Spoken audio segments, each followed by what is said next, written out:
Hi everyone that is joining us. Thank you for being here with us. And if you're catching the replay, thank you for coming back for the replay. My name is Sequoia. I use she and her pronouns, and I am one of the co-hosts. I am half of the Reclaiming Soul Work podcast, but I'm so happy because I am joined by one of our guests this month, Bex, so that we can talk about her book and her offerings. Um, I am not going to spend a whole lot of time like going through Well, hi everyone. I'm Bex Mui, she, her pronouns. I'm the founder of House of Our Queer and the author of House of Our Queer, Healing, Reframing, and Reclaiming Your Spiritual Practice. I'll just say that it is a queer, really cutie BIPOC centered spiritual, I call it play space. And my focus is really on the healing work and what we can do in community.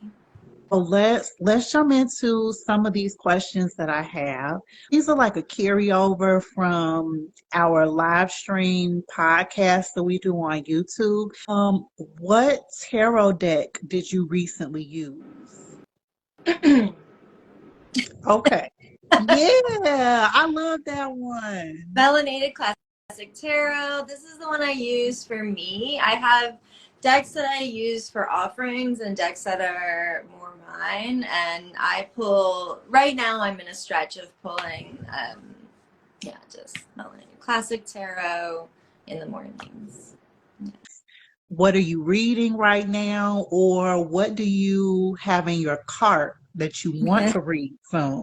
Right now I'm reading the youth edition of Braiding Sweetgrass. Okay. So really rad. And it has just like some cool graphics and like kind of some simplified of like and it's just giving me a lot of life. And I think there's just so much about reattuning to the earth and learning from Indigenous folks and histories. So that, and then for my, I guess it's actually still sort of fiction, nonfiction. It's a memoir right now. It's called Where the Light Reaches, My Life in 10 Creatures. And it's like this mirror of my life. It's a memoir book. It's like a half Asian person like me, and they're queer and they lived in Brooklyn and here. And I'm like, and they're obsessed with the sea, which is also I'm like a big underwater sea creature fanatic. So I'm getting a lot of nice pictures, life in it. I love that. Next question is, so you read tarot clearly. And one of the questions that not only that Biani and I get all the time, but that I see in a lot of our like spiritual practitioner like groups, Facebook groups and stuff like that is, what is your go-to practice to cleanse or reset after you either read tarot or just do any type of work with other folks, other energies? Such an important question. Selenite wand. That's one of the most powerful, easy cleans. And then I make sure to like rinse it and cleanse it in between times that I use it. I also have a cleanse and shield spray potion that it started as a gift, but now I've just been adding to it and kind of mixing it over time. So I'll do a little of that kind of spritz. And then I do, amethyst is like a 50-50. I'll keep it. I used to use it almost with it, and then I was like, oh, this is just like too heightened and blending. And so like I'll have it if I need like a recharge, like if I've been sort of just like clearing and cleansing and I need it like a little bump, but I have to be kind of careful not to, like heighten it so much that everything's kind of blending. And I'll just say, I'm certified in work, so one of my practices for the last 3 years is in just energy cleansing, healing, Reiki, energetic and psychic boundaries. And so I do a lot of that just like on the psychic level while I'm doing readings to kind of cleanse the card and also to keep the readings and the energy from entering like my own psychic space. Love that. Thank you so much for sharing that.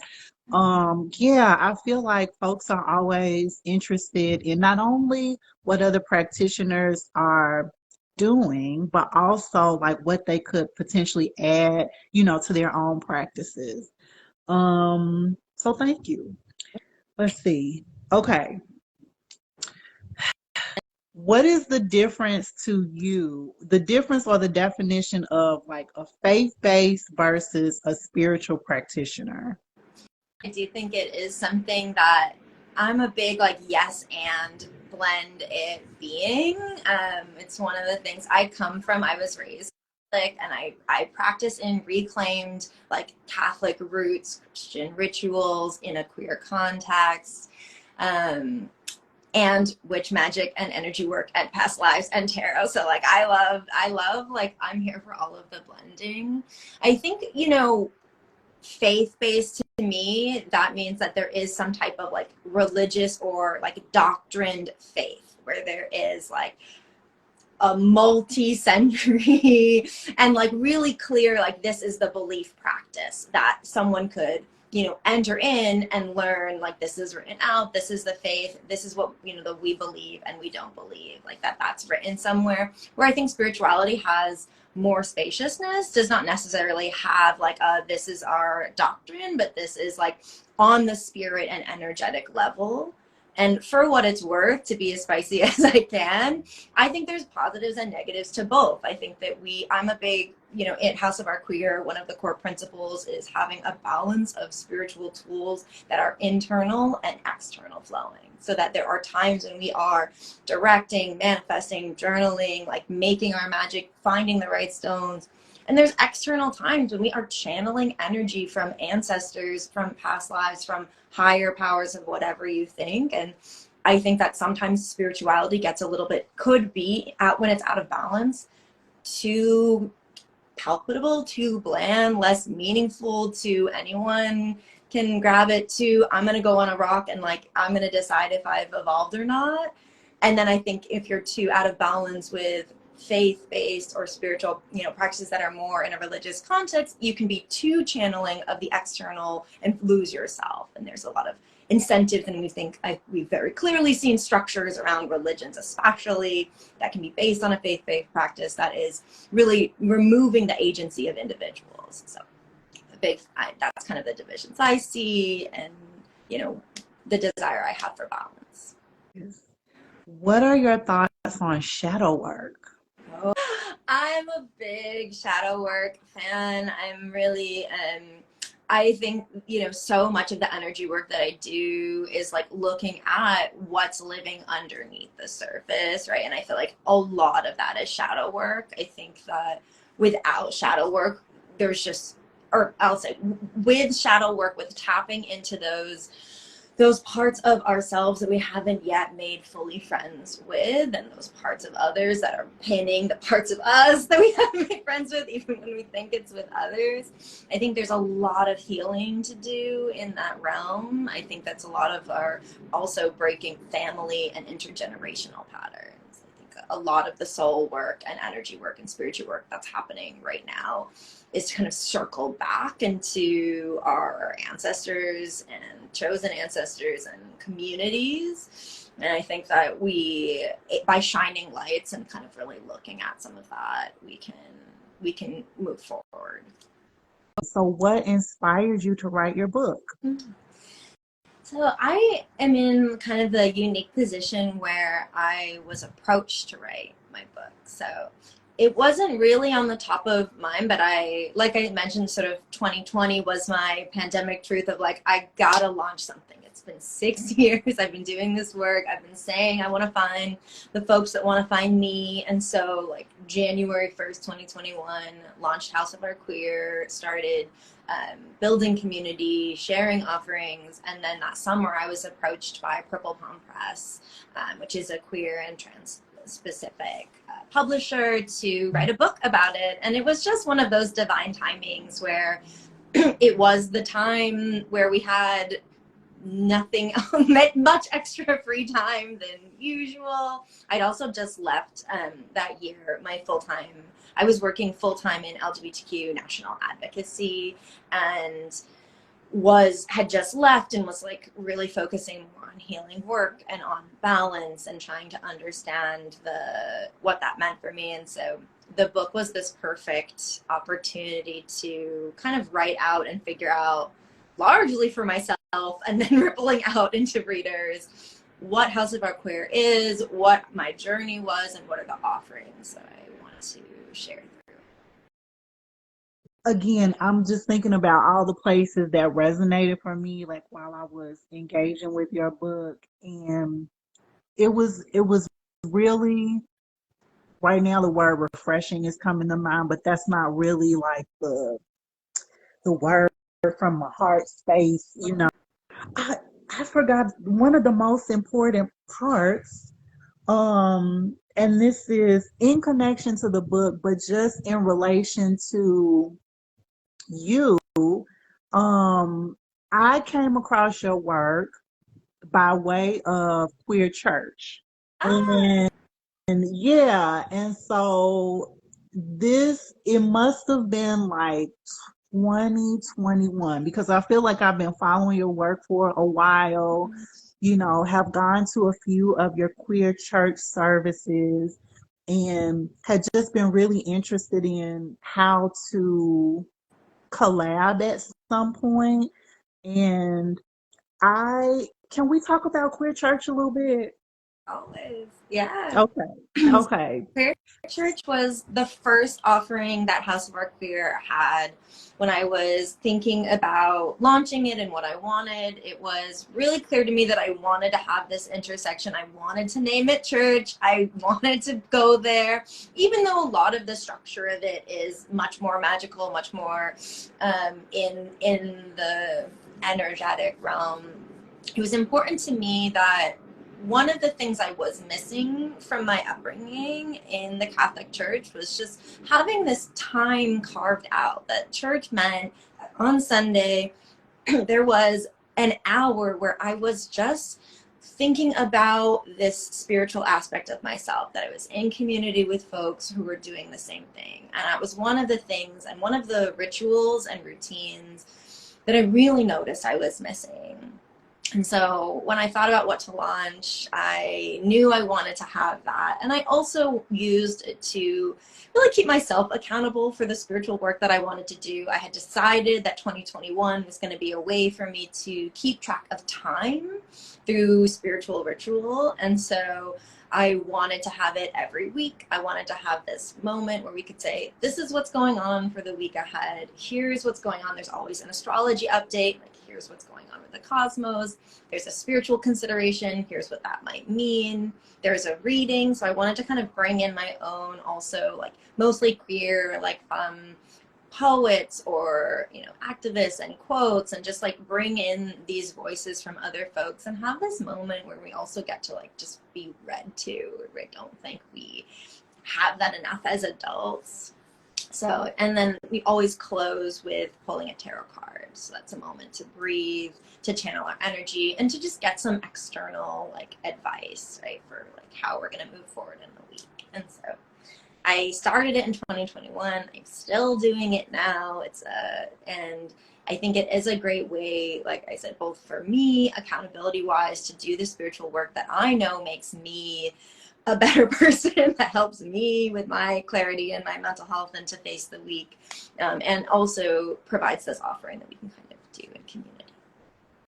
I feel, you know, I was drawn to queer church for a lot of those reasons. Like, I thought the model, like the approach was cool. You know, I was looking for something that was like ritual practice, that had some structure to it, you know, and was aligned with the openness around like spiritual practices. Um, I also feel like there is something, well, it also queer church drew me in too, because there's this service aspect to it, that still very much aligns with like my previous life, related to, you know, kind of coming up as a Southern Baptist. Like, service has always been a part of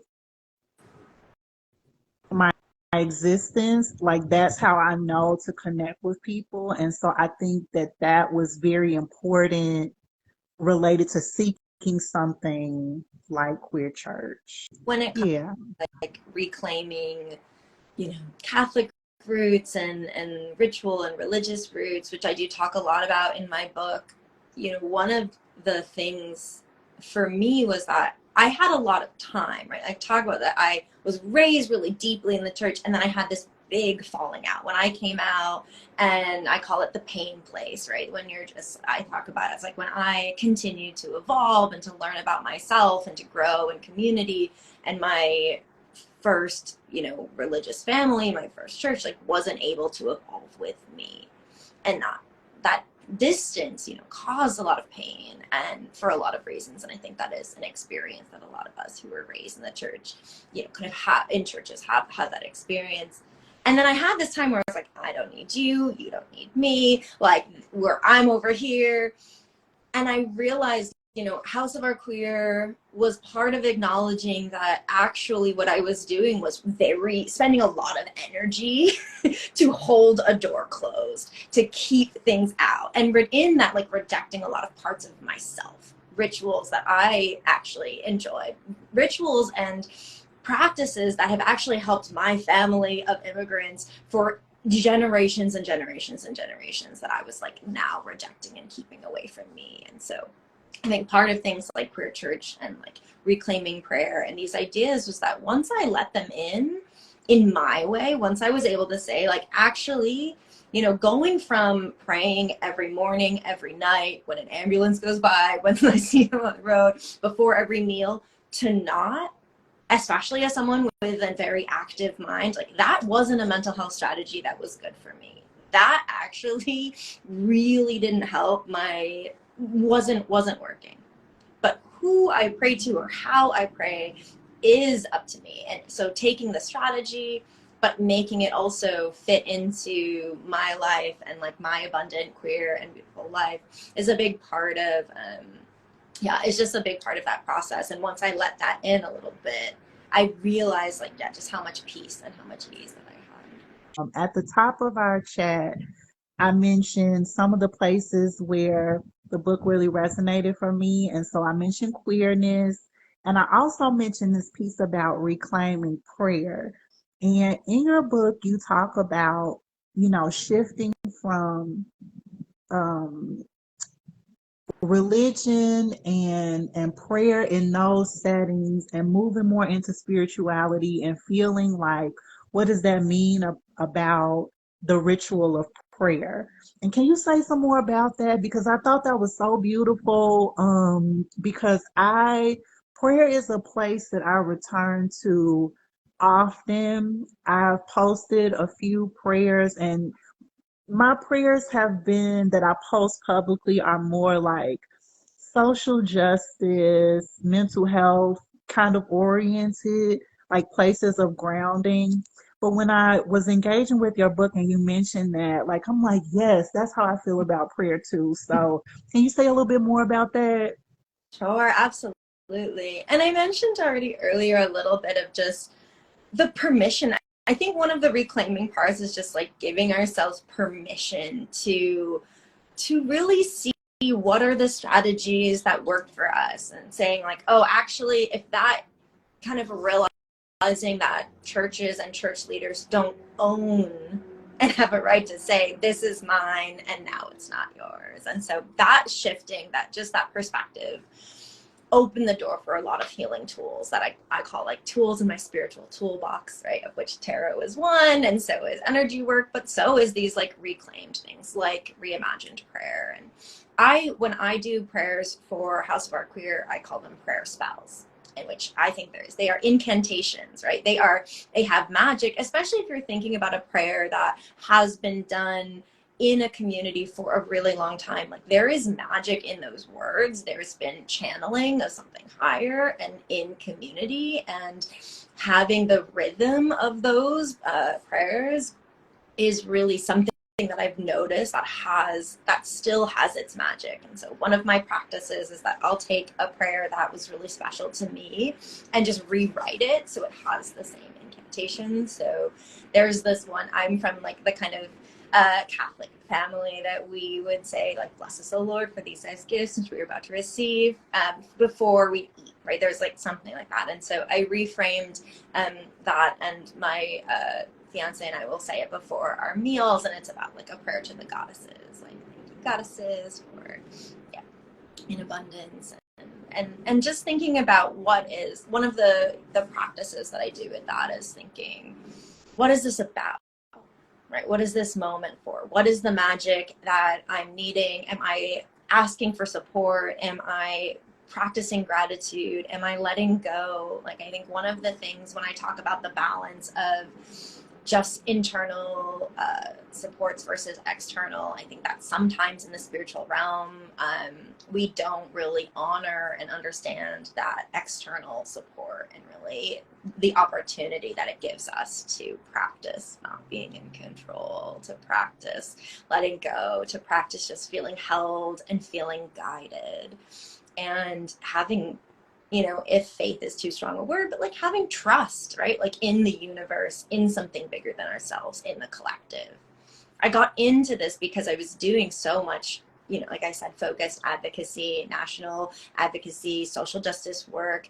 And I didn't find that I had the balance working in that. It is always crisis. It is, we are never not in a time that feels like the worst time for the folks we're trying to serve and the folks we're in community with and ourselves. And so I think, like, for me, having things like prayer, having things like spells, having things like reclaimed rituals was a big part of that. I see them as kind of like these two sides, like this infinity symbol that they can flow into each other. But without that, without the like, I trust, I don't really know. I don't know the plan. I don't know what it is. I'm going to give this, do my best. And I'm going to believe that the words I'm saying and the intention that I have has power, has magic, has healing work. Like, that's really what prayer is to me. That's what those spells are to me. And I think the more of us doing it, the more of us believing in that, the more of us understanding our own power in that, like, is part of the transformation I'm trying to encourage with the healing work I do. Prayer again is also, it's accessible in the sense of, you know, whenever I need to shift to that practice, like I always have that, you know, like I don't, you know, it's not like an item where if it's not in my bag, you know, I feel like, oh, I can't do it, you know, or even in moments where I don't have the words about what I want the prayer to be about. I just know I need to do it. Like I can come to it and just be like, I don't know what to say here. I just know I need to pray. So that's where I'm going to start, you know. Yeah, I that's all I'm gonna say about that. I really enjoyed like reading about that. So thank you for having that included in your book. There is another section that I thought was beautiful related to let's see, queerness as a blessing, the blessing of queerness. And I really enjoyed the way that you talked about queerness. It was a very like liberating approach to some really hard stuff, you know, because I feel like you talked about abandonment, you know, I feel like you talked about making hard decisions about relationships that you needed to let go of, for your own mental health and, you know, things of that nature. So could you talk to us a little bit more about the blessings of queerness? Yeah, and like what you were thinking about that chapter or what you were offering to us in that moment. Yeah, absolutely. And I'll say queerness as a blessing, the blessing of queerness is a core principle for House of Art Queer. It is the centering by which all the offerings flow. And it was really important to me when I was conceptualizing, like, what is House of Art Queer? What is this coming from? That that was where everything stemmed from. that it isn't, there's a difference between inclusion and centering, right? And I wasn't going to have any type of spiritual practice that wasn't really flowing from an abundant and appreciative place. And I do share in the book, and I think the thing is, yeah, I didn't come from an affirming family. I'm from a really small conservative town in New England. Like, I'm first generation American. My dad is Chinese Malaysian. You know, my mom's Polish immigrant Catholic. I didn't have any models. I don't have, somehow, in my mom being one of six, my dad being one of seven, you know, 20 cousins on either side of my fam, I'm the only queer person somehow, supposedly, not statistically, but supposedly. But all to say that, you know, I didn't have the type of coming out or like understanding of queerness that came from a place where it was like grown with me and my family and grown with me in my community. It was something that I found and like fought for and like broke through for. And I share that because I think that when people have those experiences, sometimes there is a lot of, oh, well, this is what makes me wrong, right? This is what makes me different. This is this. And I don't want to like ever diminish the hardship of the experience of having to realize that like you can't stay in the place where you're from, and that you can't have like the relationship with maybe like your family that you were being raised for. Like that is painful, and that is has meant a lot of growth for me. And like I have a really good relationship with my family now. We've had to learn to love each other from where we are, and it's been growing, and like it's meant a lot of like opportunities for us to see each other. And that's why I think of queerness as a blessing, as this opportunity to trust myself, to trust my intuition, to say yes to what was right for me, even if I wasn't seeing it anywhere else. And that aspect of following my intuition has led me to every opportunity, every yes I've ever had, at all the community that I have now. And I do have, if you're open to, just like a small reading from the book, Blessing of Queerness, that I thought would maybe go well. That just kind of explains what I'm saying. So. Please, that would be If amazing. you don't mind. So this is in the chapter, The Blessing of Queerness. And I said, I live with my queerness as a gift. I'm someone who looked around at the heteronormativity of my small town with its expectations to grow old, partner off, have some kids, raise them in the same church until death do you part, and always knew that wasn't for me. Being and living as queer expanded the people I was attracted to and the types of relationships I felt comfortable in. It was the first step I took in understanding that my own intuition, attraction, and desires were what should lead my connections and relationships. Queerness holds space. It moves and bends with us as we grow. I dance inside the expansive space that is my queerness and the queerness of my community. It warms me to be surrounded by and connected to people who are carving out their own paths, finding their own joy, and just letting each other be. The other thing that I thought was really good that Biani and I have talked about related to the holidays is reclaiming holidays. And I thought that the alternatives that you give are amazing. So that's another place, you know, in the book that really resonated. But as you know, our audience for the podcast are predominantly like mental health practitioners that utilize spirituality as an intervention, you know, or are spiritual practitioners, you know, and that's a wide range of practices. And so kind of bringing things, wrapping things in together for the audience that is listening to this and for others. I wanted to talk a little bit about what aspects of your writing do you feel like will resonate for spiritual mental health practitioners. And for me, when I was engaging with the book, like I mentioned, especially around the chapter, the blessings of queerness, like you talk about abandonment, you know, acknowledging relationships that you know you need to let go or give space from, kind of the difficulties of family related to identity. There's a piece here that we didn't go into that I'm sure we could have a whole conversation on, and please correct me. I don't know if you use the word biracial or interracial in the book. I can't remember which one. Two for me. Yeah. Okay. Okay. Um, but again, another aspect of identity, you know, that I think is very layered around not only queerness, you know, but clearly spirituality and just like navigating the world. So for me, those are the places that stuck out to me, that will resonate for a spiritual mental health practitioner. But I just wanted to ask you, are there any additional places that you think would resonate, or if there's any places that I mentioned that you want to expand on? Oh my gosh.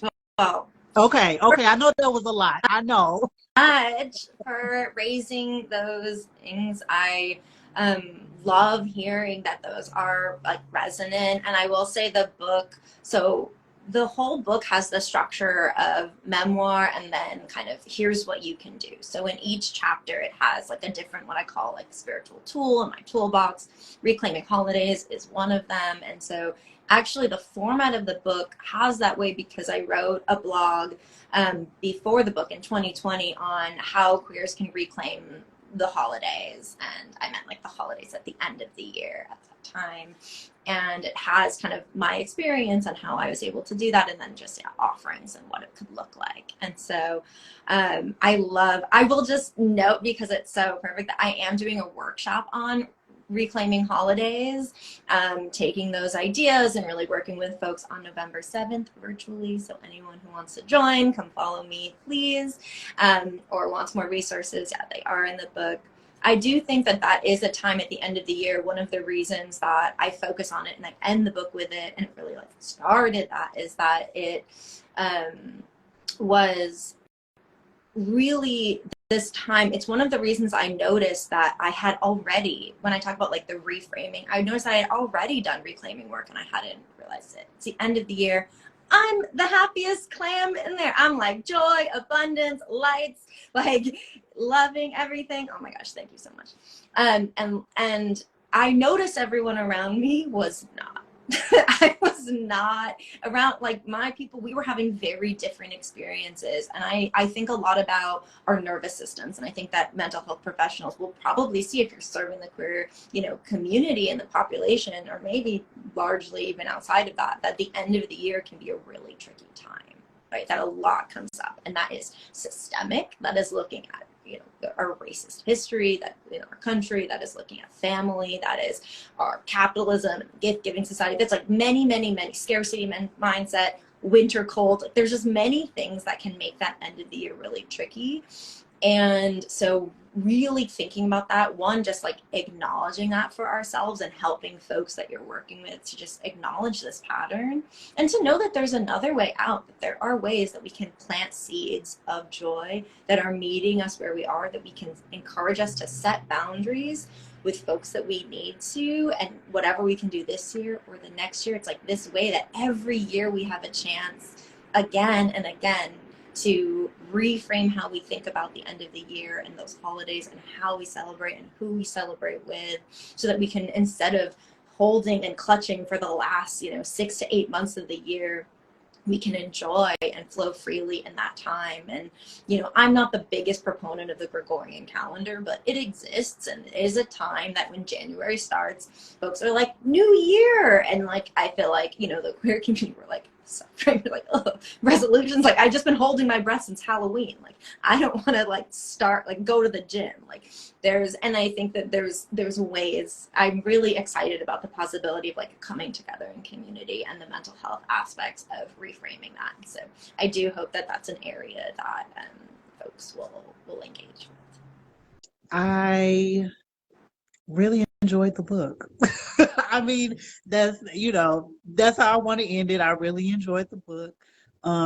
There are places that I want to go back to.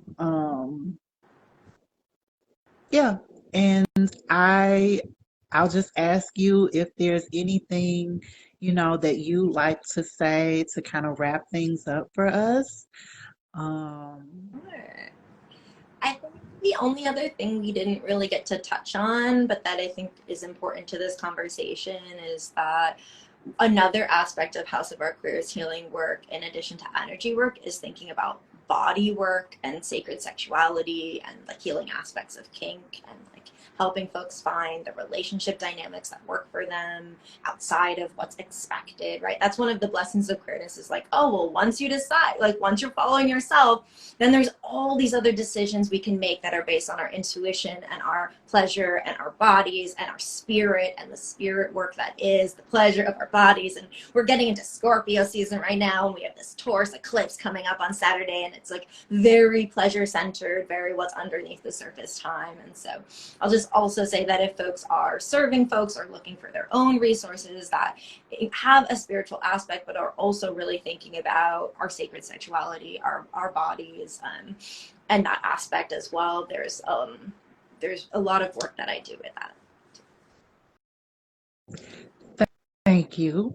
I appreciate, again, just bringing up some additional areas that we just couldn't get to, but that are very relevant, related to this work and these intersections. Is there anything more you like to say about the holidays workshop or any other offerings that you have coming up? Sure. Well, I'll say, yeah, the link in my bio at House of Our Queer. If you're not following me, please follow me. You can find me and information about House of Our Queer at pretty much House of Our Queer everything on Facebook. Houseofourqueer.com is the website. I've got an email listserv. Everything's at my link in bio, on my Instagram. So that's also where I'll update my offerings. November 7th at 5 p.m. PST. That's going to be a virtual Reclaiming Holidays. We're going to get in early. We're going to start the work. We're going to leave you with a workbook and lots of tools for having the best end of year, most ready Reclaiming end of year possible.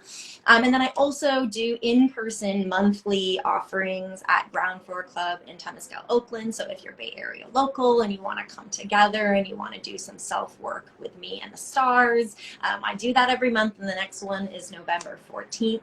We'll be having kind of a moon ritual that'll flowing from the new moon in Scorpio. So we'll have a lot of these kind of juicy topics there. I love that.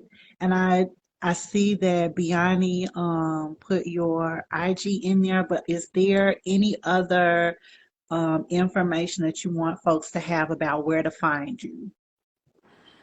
The last thing I'll say is just like you could probably type House of Our Queer into Google and just find all the things, but my book is also available to purchase on my website, on Purple Palm's website, at that link in bio. I hope you'll get it. And I guess the last thing, since I have this wonderful audience and everyone has been so nice and seems so resonant, is that I am looking for folks, if you did read the book and could leave a review.